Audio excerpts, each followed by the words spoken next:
Well, she's done. I know this boat's came a long ways from the last video, and yeah. I'll pop up a picture of where it was the last video and where it is now, and it's crazy. This thing looks completely different. We've installed all of the electronics, put all the sea deck on, hinges, fish finders, seats, trolling motor, a lot of wiring, lights, and in this video, you're gonna get to see it all. So, we'll take a look around, I guess. Alright, so I guess we'll start with the lights. As required by the state, these are our red and green bow lights. I'm not sure which one is which, but... And then, we also have our stern mounted flush mount light. Sit this in this little base and you can just take it out and nice and flush, so we don't have to worry about, you know, kicking this thing over while we're fishing on the back deck. So, and it's all ran through this main power panel, and I've got both the lights in the same switch, so I don't have to worry about flipping on multiple lights when I'm trying to drive at night.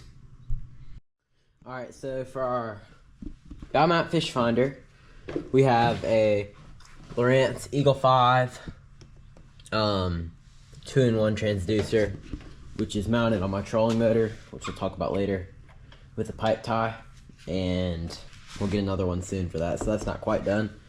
But I really like this thing. It's got full mapping, all that stuff like that. I know you can't see it very well because of the glare, but I really like this thing, and it was pretty easy to mount, and yeah, the viewing angle is pretty good off to the side, the other side, but we just got transducer. And then in the back we have the Garmin Striker Vivid 4C with the GC20 transducer, and this thing's pretty nice for the rear unit. I wasn't thinking anything too excessive, because if I have like a fisherman in the back of the boat, they probably won't really know what they're doing. So, you know, simple stuff: down scan, clear view, and GPS. Not mapping, but just simple GPS. So that's pretty nice. But our transducer, it's gonna go in the transom, but I have to order the little pad for it because I don't want to drill into the hull. And so we'll get that soon. Get that all sorted out. But these are on 2 separate switches because I might be the only one fishing that day. But when I was setting this up, I was gonna try to run the wire for this down through here, but I ended up just drilling all the way through to my electrical box from the underside of this base mount. So that worked out pretty good, but I still have no idea how I'm gonna wire my transducer. Next up, we got our trolling motor. From what I've seen so far, it's pretty nice. 45 pound thrust, 42-inch shaft, something like that. Foot pedal, cable steer. You can actually, I really don't think the quick release mount was necessary, because you can actually take the motor off and just leave the base. So yeah, good prop on here, and I can actually get this foot pedal pretty far back here if I want to stand more towards the center rear of the deck when I'm fishing. So yeah, it took a lot of time to wire this, but of course we got our quick remove plug for this, so we can get the motor out of here if we want to.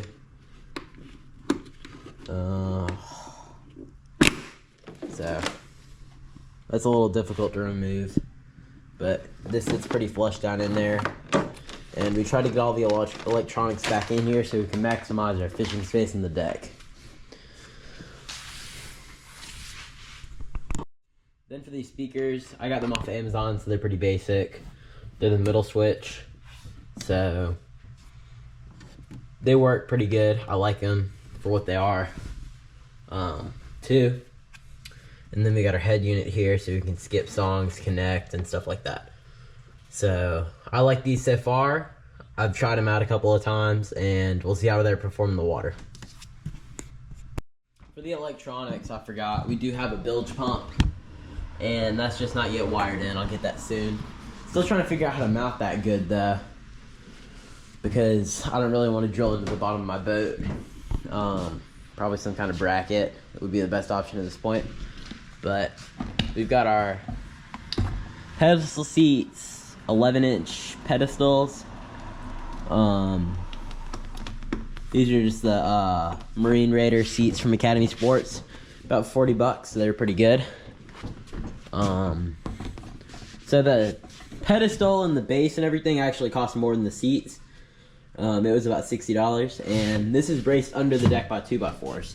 So I think this chair is going absolutely nowhere, and I really like it. Plenty of room up here in the front where I can still see my fish finder and drive my trolling motor, but I can still spin around to different angles to get a good cast. So yeah. And then on this back seat, you can actually you can fish it like a pedestal seat, just sitting up here. It's just at an angle right now, so it's not very easy to spin it around or anything. But there's plenty of room up here to fish, and you can still see your fish finder. But when you're driving with the tiller steer motor, you can actually take this off.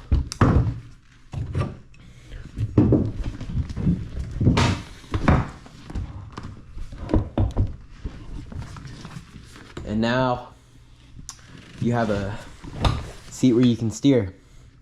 Doesn't interfere with your transom lights. You can still drive at night. And yeah. All right, let's start to move away from these electronics, and let's hit these hatches. So for our hatches, we've got,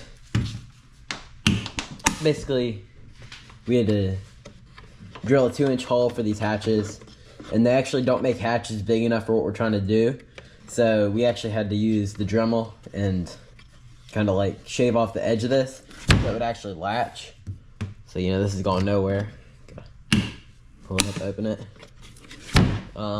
Did 4 of those. This is gonna be the tackle locker.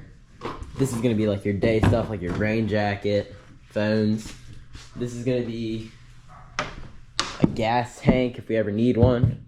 Then this is our battery access. So that also gives us access to our wiring, so we can switch out a fuse midday if we need it. And right now we don't have a trolling motor battery yet, but that should be here soon.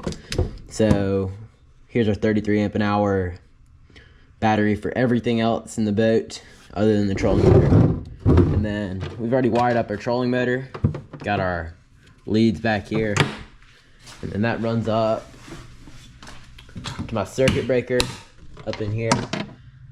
50 amp. I like it so far. Easy to reset. I'll hear it pop too. So like if I'm out on the water and my trolling motor suddenly stops working, it was probably that. So yeah.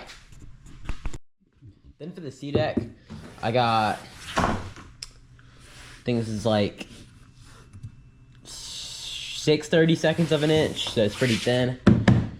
But it came in 47.2 inch by 92 inch sheets. So it took 2 of these, but I actually had to order another one because I cut this back deck backwards like an idiot. So yeah, and then we had a little bit of a gap here, which is basically just from, like, we can't run it up all the way up to it with our cuts, or else it wouldn't fit in here. So yeah, I got that all the way up here, and then other side too. Took a little bit of ingenuity to get this trolling motor mounted on here, because we were originally going to try to mount it on this tiny little bow plate, which was a horrible idea.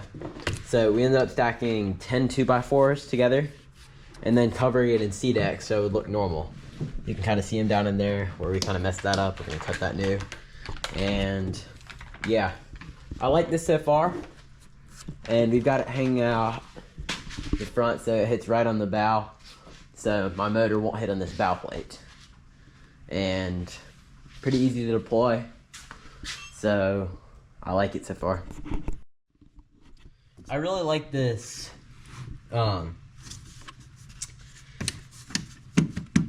light switch panel because it's got like a USB charger so you can even like charge your phone out on the water, and then a 12-volt cigarette lighter port so you can like blow up like a tube or anything. Then you got 5 switches, and you got your voltage meter so you can see where you run out of battery, which is pretty nice. Yeah. I'm gonna paint it again and fix this back rail that got messed up when a shed fell on it. And we're gonna get this thing registered and get it out on the water. Could use a little more paint on the inside too, but other than that, it's pretty much ready to sail or drive, whatever you want to say. So yeah, so basically at this point we just gotta hope this thing floats, and the water test will be soon. If I could give anybody building a boat like this advice, it's don't cheap out on your budget, and it's gonna be basically double the price you think, but the end result is gonna be worth it. So if you have any questions about why I designed it like this, leave it in the comments. If you want any help, anything like that, I'll send you blueprints, whatever you want. Thank y'all for watching. Please like and subscribe, and have a great day.